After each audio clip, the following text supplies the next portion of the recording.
تعارف قرآن کے سلسلے میں جو بنیادی باتیں ہم آپ سے ذکر کر رہے ہیں، اس سلسلے میں جیسا کہ ہم اس بات سے بخوبی واقف ہیں کہ قرآن کا موضوع دراصل انسان کی ہدایت ہے،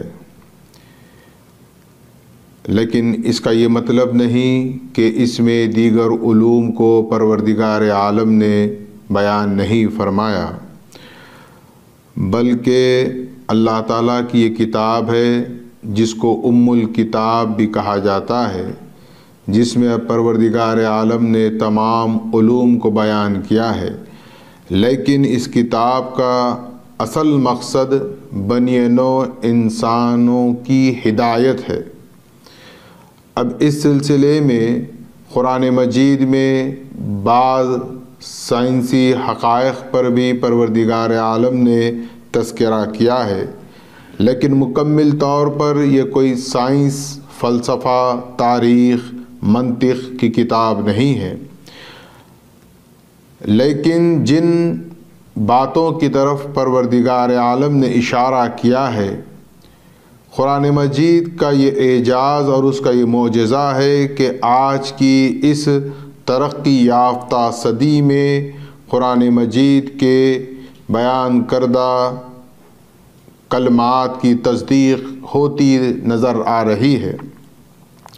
مثال کے طور پر جیسا کہ سائنس کے اعتبار سے قدیم میں یہ تصور تھا کہ زمین ساکت ہے اور سورج اس کے اطراف گردش کر رہا ہے، پھر زمانے کے بعد اس میں تبدیلی آئی اور کہا گیا کہ زمین گردش میں ہے اور سورج ساکت ہے، لیکن آپ دیکھیں کہ 1400 سال پہلے قرآن مجید فرقان حمید میں پروردگار عالم فرماتا ہے کل فی فلک یسبحون، یعنی ہر ستارہ اپنے مدار میں تیر رہا ہے، جس کو ہم کہہ سکتے ہیں کہ گھوم رہا ہے۔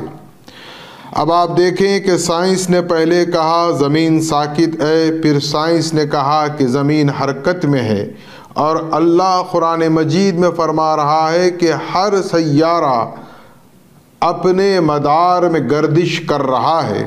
چنانچہ آج سائنس ترقی کرتے ہوئے اس بات کی تصدیق کر رہی ہے کہ زمین بھی اپنی گردش میں مصروف ہے، اور سورج اپنے تمام سولار کے ساتھ، تمام کنبے کے ساتھ گردش میں ہے۔ تو گویا یہ قرآن مجید نے جس سائنس کے جس پہلو کی طرف انسانوں کو توجہ مبذول کروائی، آج دنیا اس کی تصدیق کر رہی ہے۔ اسی طرح بہت سے ایسی باتیں ہیں کہ پروردگار عالم نے انسان کو خود دعوت دی ہے کہ وہ تحقیق کرے۔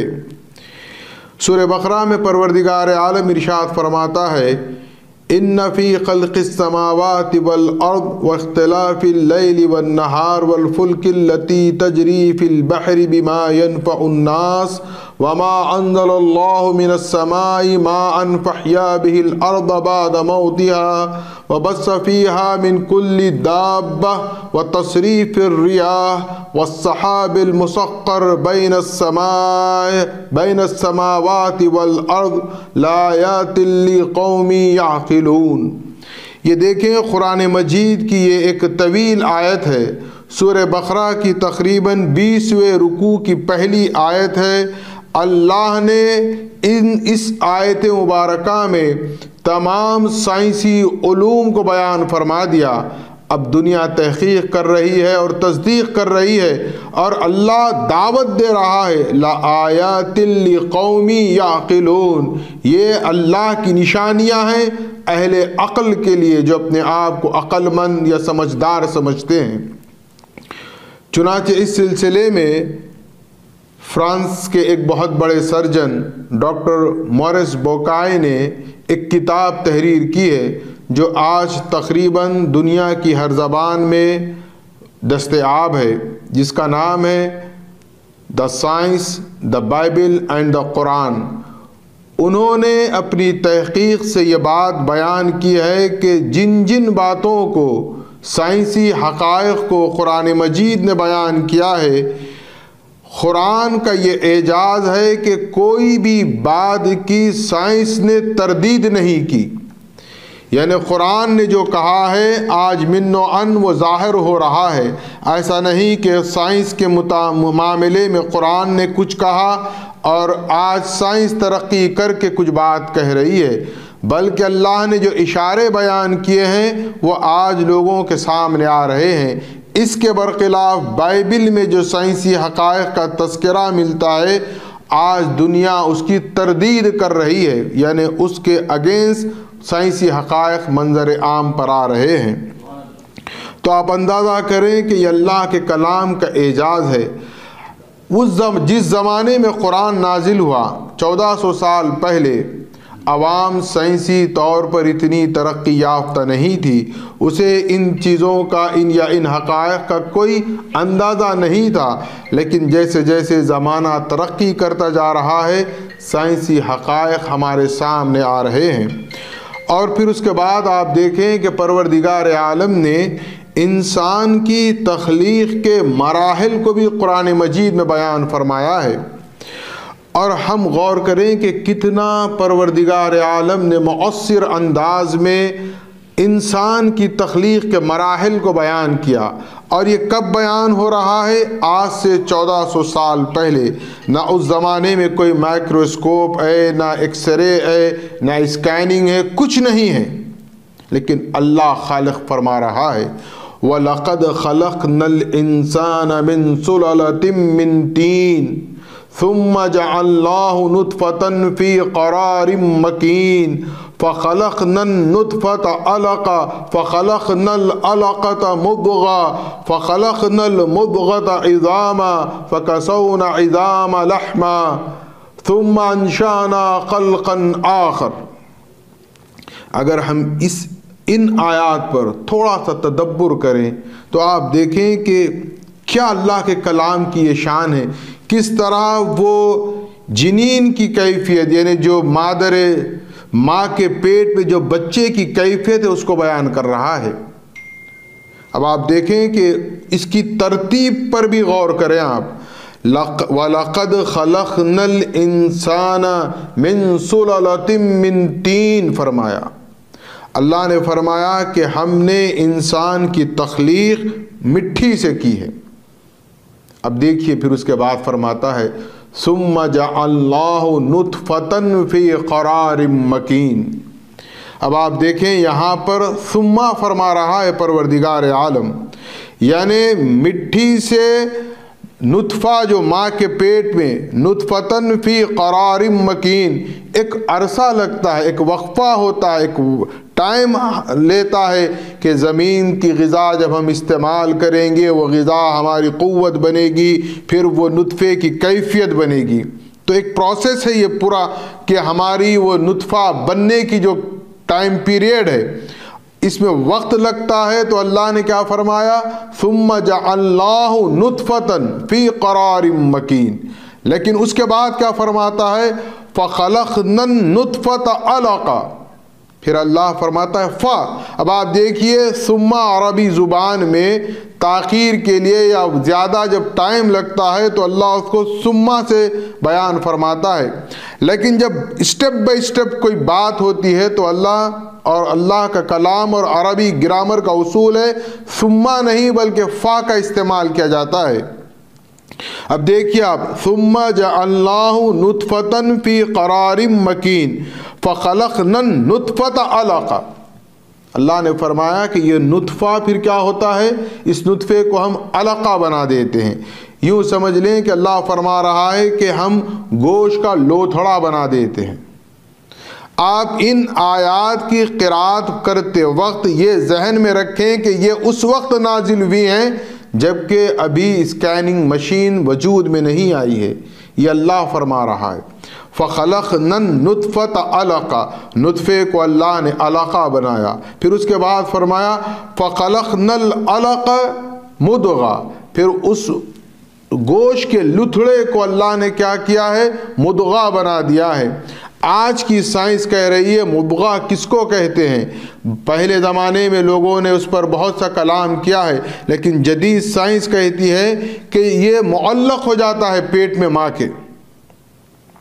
بچہ کا جو لوتھڑا ہے گوشت کا وہ معلق ہو جاتا ہے. پھر اس کے بعد اللہ فرماتا ہے فَخَلَقْنَا الْمُضْغَةَ عِظَامًا، پھر اللہ کیا کرتا ہے اس پر ہڈیاں چڑھاتا ہے. ہڈیاں بچے کے ماں کے پیٹ میں بنتے ہیں. پھر اس کے بعد اللہ فرماتا ہے فَكَسَوْنَا عِظَامًا لَحْمًا، اس ہڈیوں پر اللہ گوشت چڑھاتا ہے. اب آپ یہ دیکھیں کہ پروسیس جو ماں کے پیٹ میں ہو رہا ہے وہاں پر درمیان میں فخلقنا آیا ہے، ثم نہیں آیا ہے. اور اگر ہم ماں کے پیٹ کی آج کے دور میں اگر دیکھتے ہیں تو یہ جو پروسیس ہے اس میں زیادہ وقفہ نہیں لگتا. 40 ڈیز کے بعد یہ پروسیس اپنے طور پر مکمل ہوتا ہے. لیکن پھر اس کے بعد دیکھیے آپ اللہ نے اپنے کلام کو کیا فرمایا، ثم انشأناه خلقا آخر. پھر دیکھیے آپ فا نہیں آیا یہاں پہ، ثم آیا ہے، یعنی اللہ فرما رہا ہے ثم انشأه خلقا آخر، پھر ہم دوبارہ تم کو پیدا کر دیں گے.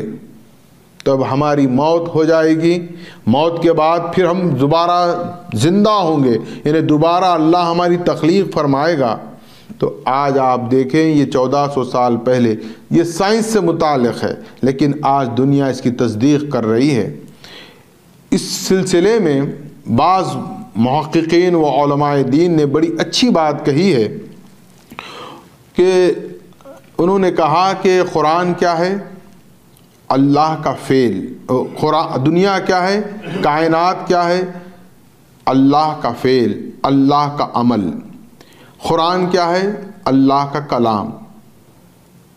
قول، عمل اور فعل میں تضاد ہوگا تو بات کوئی معیار کی نہیں ہوگی.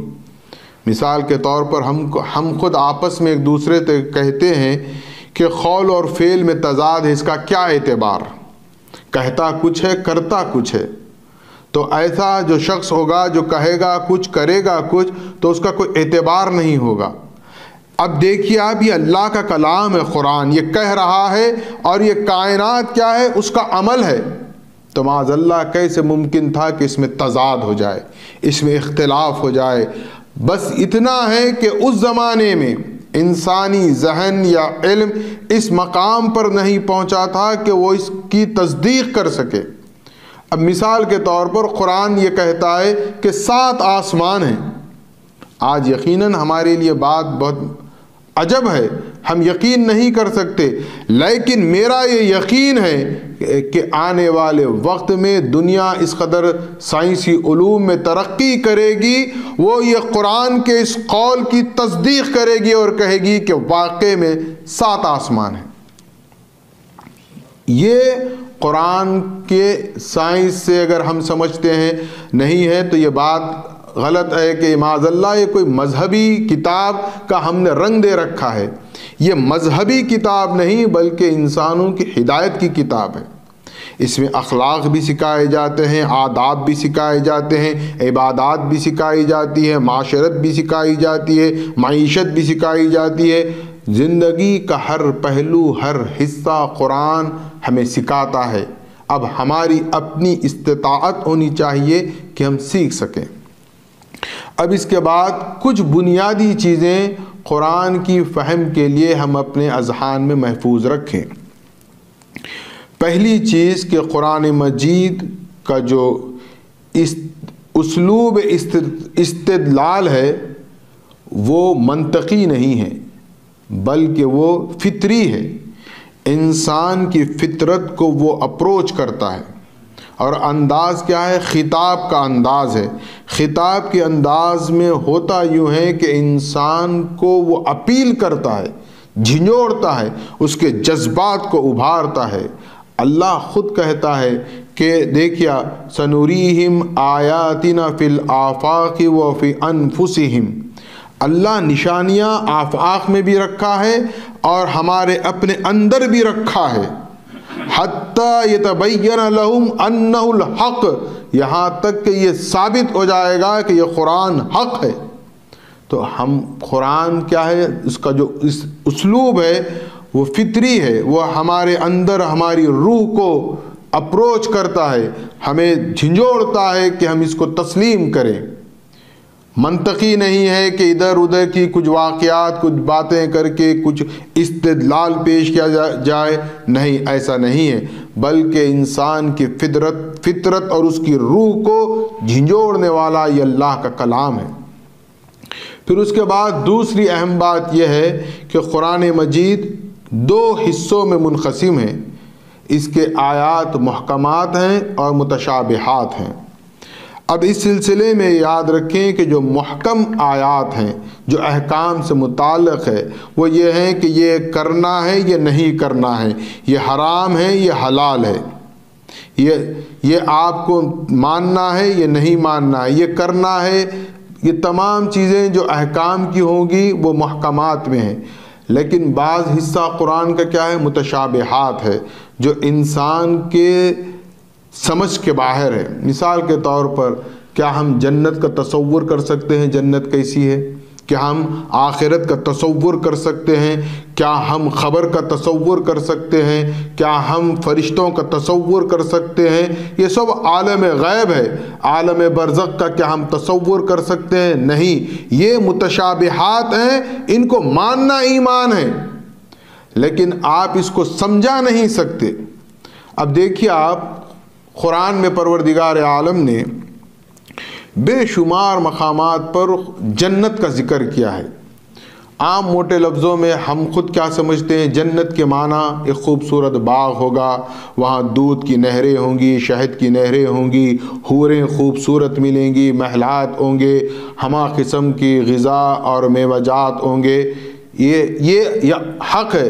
وَأُوتُوا بِهِ مُتَشَابِهًا، اللہ نے خود قرآن میں فرمایا ہے۔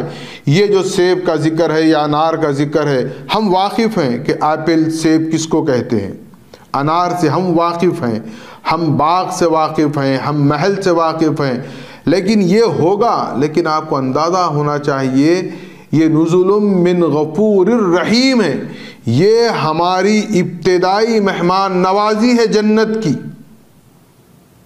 جنت کی حقیقت کیا ہے؟ حدیث قدسی ہے کہ آقا کونین محمد الرسول اللہ صلی اللہ علیہ وسلم فرماتے ہیں کہ جنت وہ ہے جو کسی آنکھ نے ابھی تک وہ منظر نہیں دیکھا ہوگا، اور کان نے اس کے بارے میں آج تک نہیں سنا ہوگا، اور نہ ہی کسی انسان کے دل میں اس کا تصور تک آیا ہوگا۔ وہ جنت کی نعمتیں ہیں۔ یہ تو بس ابتدائی نعمتیں ہیں جو قرآن میں بیان ہوئی ہیں، تو یہ تمام متشابہات ہے، اس کو ہمیں صرف ماننا ہے، لیکن جو محکم ہے اس پر عمل کرنا ہے۔ تو قرآن دو حصوں میں ہو گیا، ایک محکم اور ایک متشابہ۔ اب اس کے بعد تیسری بات یہ ہے کہ قرآن مجید کو کس انداز سے جب ہم پڑھیں یا سمجھیں تو اس کا کیا زاویہ ہونا چاہیے۔ آج جو قرآن مجید کو لے کر جو گمراہی پھیلائی جاتی ہے وہ اس بیسک نالج سے محروم ہے۔ اگر اس کو سمجھ جائیں تو میں سمجھتا ہوں کہ معاذ اللہ کوئی بھی قرآن کا سہارا لے کر عوام کو گمراہ نہیں کر پائیں گے۔ جیسا یہ بات طے ہو گئی کہ محکم ہیں اور متشابہات ہیں۔ اب مسئلہ یہ ہے کہ اگر آپ کو محکم احکام کی آیتوں پر بات کرنی ہے تو آپ کو آگے نہیں جانا ہے، زمانے کے ساتھ نہیں چلنا ہے، بلکہ آپ کو پیچھے جانا ہے۔ مسئلہ کہاں بگڑ رہا ہے، حالات کہاں خراب ہو رہے ہیں، نوجوانوں کو کہاں پر ورغلایا جا رہا ہے، اس کو آپ اچھی طرح سمجھیں۔ جو آیات احکام کی ہیں اس کے لیے نہ آج کے دور پر ہم قیاس کریں گے، نہ ہم آنے والے مستقبل کے طرف قیاس کریں گے، بلکہ ہمیں چاہیے کہ ہم پیچھے جائیں، ہم دیکھیں کہ جب یہ احکام کی آیت نازل ہوئی تو اصحاب رسول کا کیا عمل رہا۔ وہ اول مخاطب ہیں، انہوں نے اس کو کیسے سمجھا؟ وہ جیسے سمجھے ہیں ہم کو ویسے سمجھنا ہے، ہم کو اپنی عقل سے نہیں سمجھنا ہے۔ اب صحابہ نے کیسے سمجھا؟ صحابہ سے آگے بڑھیں گے تو آپ کو خود محمد الرسول اللہ صلی اللہ علیہ وسلم کے قدموں سے وابستہ ہونا ہوگا کہ رسول اللہ نے کیسے سمجھایا اور کیسے عمل کیا۔ احکام کے سلسلے میں جو احکام دین ہیں، ہم اپنے زمانے، اپنے قیاس، اپنے علم کی بنا پر بات نہ کریں، بلکہ ہم پیچھے جائیں، اصحاب رسول کو دیکھیں، رسول اللہ کو دیکھیں، مہدی موعود علیہ السلام کو دیکھیں، دائرے کے نظام کو دیکھیں، وہاں ہماری تربیت ہوگی، وہاں ہمارے لیے بتایا جائے گا کہ یہ احکامات کے اس طرح عمل کیا جاتا تھا۔ آج ہم کیا کرتے ہیں؟ ہماری جو غلطی کیا ہے وہ یہ ہے کہ ہم احکامات کو بھی آج کے زمانے سے دیکھنا چاہتے ہیں، آج کے زمانے کے مطابق بات کرنا چاہتے ہیں۔ آپ کو چاہیے کہ احکامات کو آپ اس زمانے سے دیکھیں، لیکن جو متشابہات ہیں، جو سائنسی انکشافات ہیں، وہ اب آئیں گے یا آگے وہ ظاہر ہو جائیں گے۔ جب وہ ظاہر ہو جائیں گے تو وہ متشابہ نہ رہیں گے، بلکہ وہ پھر محکم کے درجے میں آ جائیں گے۔ تو یہ ترقی اپنی جگہ ہوتے رہے گی۔ آپ علمی سائنسی علوم میں ترقی کرنا چاہتے ہیں، دنیا کو مسخر کرنا چاہتے ہیں، آپ آگے بڑھنا چاہتے ہیں، تو قرآن آپ کو آگے کی طرف رہنمائی کرتا ہے، آپ اس سے آگے بڑھیں۔ لیکن جہاں تک احکام کی بات ہے، اللہ اور اس کے رسول نے جس کو حرام کر دیا ہے، صبح قیامت تک آپ کچھ بھی کوشش کر لیں، حلال ہرگز نہیں کر سکتے۔ اللہ نے جو بیان کر دیا ہے، جو حکم ہے، اس حکم کو سمعنا و اطعنا کا مظہر بن کر ماننا ہے، چوں چرا کلام نہیں کرنا ہے۔ سمجھنا چاہتے ہیں کیا ہے، کیا پس منظر ہے، تو پھر آپ کو اس دور میں جانا ہوگا، رسول اللہ صلی اللہ علیہ وسلم کے قدموں میں گر کر سمجھنا ہوگا کہ واقعے میں اس کا کیا پس منظر ہے۔ پھر اس کے ساتھ ساتھ یہ بات بھی ہم ذہن میں رکھیں کہ جو قرآن مجید کی جو تفسیر کی جاتی ہے، تفسیر کہتے ہیں کہ وہ الفاظ، صرف و نحو اور گرامر سے، جملوں کی ترکیب وغیرہ سے بحث کرتے ہیں، شان نزول کو بیان کرتے ہیں، واقعات وغیرہ کو بیان کرتے ہیں۔ لیکن دوسرا ہوتا ہے قرآن مجید کی تعویل۔ اب تفسیر اور تعویل میں یہ فرق ہے کہ تعویل یہ ہوگی کہ آپ آیت کے کیا معنی سمجھ رہے ہیں اور ان معنی کو اپنے آپ پر کس طرح امپلیمنٹ کریں گے اور کس طرح اس پر عمل کریں گے۔ اب اس سلسلے میں بھی تعویل کی دو قسمیں ہیں، تعویل خاص اور تعویل عام۔ تعویل خاص یہ ہے کہ قرآن جس مقام پر، جس زمانے میں، جن افراد کے لیے نازل ہوا ہے، اس کا پس منظر دیکھیں گے، شان نزول دیکھیں گے۔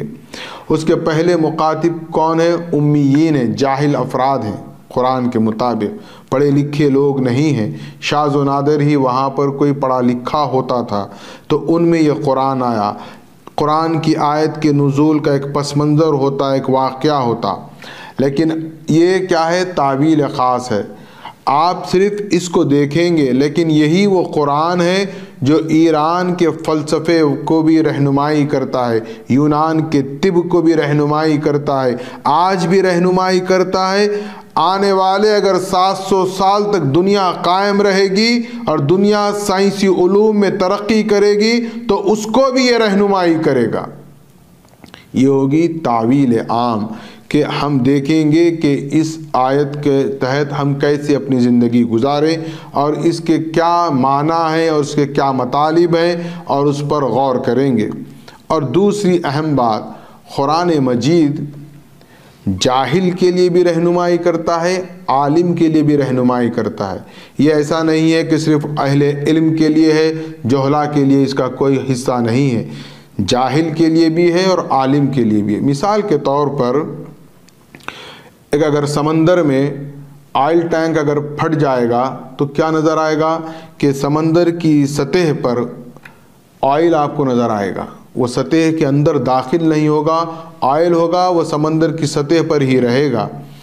تو آپ دیکھیں وَلَقَدْ يَسَّرْنَا الْقُرْآنَ لِلذِّكْرِ، یہ ذکر کے لیے ہے، یعنی اگر ہم پڑھتے ہیں، تھوڑی بہت بھی ہم سمجھ رکھتے ہیں اور ہماری نیت درست ہے اور ہم نور ایمان سے منور ہیں تو پھر وہ ہماری رہنمائی کرے گا۔ ہم سطحی طور پر جس طرح سمندر کے آئل ہیں، ہم اتنی تو کم سے کم قرآن سے رہنمائی حاصل کر سکتے ہیں، اور وہ ہمارے لیے کافی و شافی ہوگا کہ ہم اپنی زندگی کو گزار سکیں، لیکن اس کی گہرائی و گہرائی کا کوئی اندازہ نہیں ہے۔ جتنا اس میں آپ غوطہ زن ہوں گے، آپ کو اس کے اندر کی موتیاں، اس کے اندر کے جواہرات ہمارے سامنے نکھر کر آتے رہیں گے، اور یہ صبح قیامت تک وہ اپنے علم کو نکالتا رہے گا، ظاہر کرتا رہے گا، اور دنیا اس سے منور ہوتے رہے گی۔ اس کے جو حقیقت ہے، اس کے جو معنی کی جو حقائق ہیں، اس کی جو گہرائی ہے، اس کو انسان کے سمجھنا بہت مشکل ہے۔ دنیا کی سب سے مشکل ترین کتاب ہے، ایک طرف سب سے آسان ہے کہ ہم پڑھیں، جتنی ہمارے لیے ضرورت ہے ہم سمجھ کر اس پر عمل کریں، لیکن جو اس میں اسرار و رموز ہیں، جو اللہ کی قدرت، اس کے کمالات کی جو حقائق بیان ہوئے ہیں، آج تک کوئی انسان یہ دعویٰ نہیں کر سکتا کہ قرآن مجید کے میں تمام حقائق سے واقف ہوں۔ اب اس چیز پر آپ دو باتوں کو غور کریں کہ خاتم النبیین محمد الرسول اللہ صلی اللہ علیہ وسلم خود صاحب قرآن ہیں، قرآن قلب محمد صلی اللہ علیہ وسلم پر نازل ہو رہا ہے، وہ اس کی مراد سے واقف ہیں۔ جو اللہ کی مراد ہوتی ہے، جس مراد سے اللہ نے قرآن کو نازل کیا ہے، محمد الرسول اللہ صلی اللہ علیہ وسلم اس مراد سے واقف تھے، لہذا جب وہ اپنے اصحاب میں قرآن کو اس انداز سے بیان کرتے تو لوگوں کے کلیجے پھٹ جاتے کہ واقع میں قرآن کی یہ حقانیت ہے۔ اس کے بعد آپ دیکھیں کہ عالم اسلام یا تاریخ اسلام کا ایک عجب دور ہمارے سامنے ہے، لیکن آپ دیکھیں گے کہ پھر روئے زمین پر خلیفۃ اللہ مہدی موعود علیہ السلام، ہم کبھی یہ نہ سوچیں کہ ہم جس کو مہدی مان رہے ہیں معاذ اللہ ثم معاذ اللہ نعوذ باللہ کہ وہ اپنے دعوے میں غلط ہے۔ اس سبجیکٹ کو ایک طرف رکھتے ہوئے صرف اتنا غور کریں کہ میرا سید محمد جون پوری، جس کو ہم مہدی موعود علیہ السلام مانتے ہیں، آخر انہوں نے ایسا کیا کیا؟ یہ تمام بر صغیر کی سرزمین پر ایسا کیسا زلزلہ برپا ہو گیا؟ کیوں لوگ دنیا کو چھوڑنے پر آمادہ ہو گئے؟ کیوں لوگوں نے اپنی جاگیروں کو چھوڑ دیا، اپنی بڑی بڑی عمارتوں کو ترک کر دیا، وزراء، بادشاہت، یہ کیوں ترک کر دیے؟ آپ نے بدلے میں کیا دیا؟ کیا یہ حکومت چھوڑے دوسری حکومت کیا آپ نے دلائی؟ کیا آپ نے کوئی فوج، کوئی لشکر تیار کیا؟ کیا آپ نے بدلے میں کوئی دولت، کوئی خزانے کچھ دیے ہیں؟ تاریخ ہمارے سامنے ہے، کیا دیا؟ اب آپ دیکھیں کہ بڑے بڑے عمرا، وزراء، اپنے وقت کے بادشاہ، یہ سب چھوڑ کر مہدی علیہ السلام کی خدمت و صحبت میں آ گئے، چونکہ مہدی علیہ السلام قرآن کے اللہ کے اسی مراد کو بیان کر رہے تھے اور دو لوگوں کو بتا رہے تھے کہ قرآن کی یہ حقانیت ہے۔ چونکہ اللہ نے مہدی علیہ السلام کو بیان قرآن کا معجزہ عطا کیا تھا، لوگ دنیا کی حقیقت سے واقف ہو گئے، دنیا کے فنا ہونے کی حقیقت سے واقف ہو گئے، اور اللہ کو پانے کے لیے اللہ کی محبت میں اپنے آپ کو فنا کر دیے۔ تو یہ آپ دیکھیں کہ مہدی موعود علیہ السلام نے بھی جو تحریک کا آغاز کیا ہے، جو آپ نے عوام الناس کی تربیت کا بیڑا اٹھایا ہے، اس کا اصل کیا ہے؟ اعلی کار قرآن مجید۔ اسی لیے ہمارے دائروں کے نظام میں بیان قرآن شرط اول رہا ہے کہ قرآن کا بیان کرتے۔ اور یاد رکھیں ایک بات سب سے اہم، قرآن کس کو سمجھ میں آتا ہے؟ ہم سمجھتے ہیں کہ اگر آپ عربی سے واقف ہوں گے، آپ مفسر ہوں گے، آپ عالم دین ہوں گے تو قرآن سمجھ میں آئے گا۔ نہیں، قرآن اس کو سمجھ میں آتا ہے جو قرآن پر عمل کرتا ہے۔ کوئی شخص مفسر ہو سکتا ہے، کوئی شخص بہت سے کتب قرآن کے علوم پر لکھ سکتا ہے، اس کی مہارت ہے، اس کی علمی صلاحیت و قابلیت ہے، لیکن قرآن کو صرف وہی سمجھ سکتا ہے جو قرآن پر عمل کرتا ہے۔ جیسے جیسے بندہ قرآن پر عمل کرنے لگتا ہے، اللہ تعالیٰ اس کے شرح صدر فرماتا ہے، وہ مزید اس میں داخل ہونے لگتا ہے۔ قرآن عمل کے لیے ہے۔ قرآن پر جتنا ہم عمل کریں گے، اور آپ دیکھیں کہ دنیا میں اگر آپ تبدیلی چاہتے ہیں یا خود انفرادی طور پر اپنی تبدیلی چاہتے ہیں، اپنے آپ کو بدلنا چاہتے ہیں، تو کہیں ہمیں جانے کی ضرورت نہیں ہے۔ ہم قرآن کے مطابق اپنے آپ کو بدلنے کی کوشش کریں۔ کیسے؟ قرآن نے جو کہا ہے اس پر عمل کرنا شروع کر دیں۔ آپ دیکھیں چھوٹی چھوٹی باتوں کی قرآن ہمیں جو ہے تربیت کرتا ہے۔ قرآن 15 پاروں کے حساب سے 30 پاروں پر منقسم ہے۔ آپ کو تعجب ہوگا، پورا قرآن جہاں پر تقسیم ہو رہا ہے وہاں ایک جملہ ہے۔ آپ جب بھی قرآن پڑھیں گے سورہ کہف یا سورہ بنی اسرائیل میں، جب 15 پارے مکمل ہوتے ہیں تو درمیان میں ایک جملہ آپ کو بولڈ سائز میں نظر آئے گا، بولڈ پرنٹ رہے گی، وَلْيَتَلَطَّفْ بلکہ ایک جملہ ملے گا آپ کو۔ اب آپ دیکھیں قرآن جو سنٹر میں جو لفظ آ رہا ہے وَلْيَتَلَطَّفْ، دیکھیے آپ، نہ اللہ کی توحید ہے، نہ وہاں رسول اللہ کی رسالت ہے، کچھ نہیں ہے۔ کیا ہے؟ دیکھیے آپ کیا فرمایا اللہ، لوگوں سے نرمی سے بات کرو۔ ہم کیا سمجھتے ہیں قرآن پر عمل کرنا؟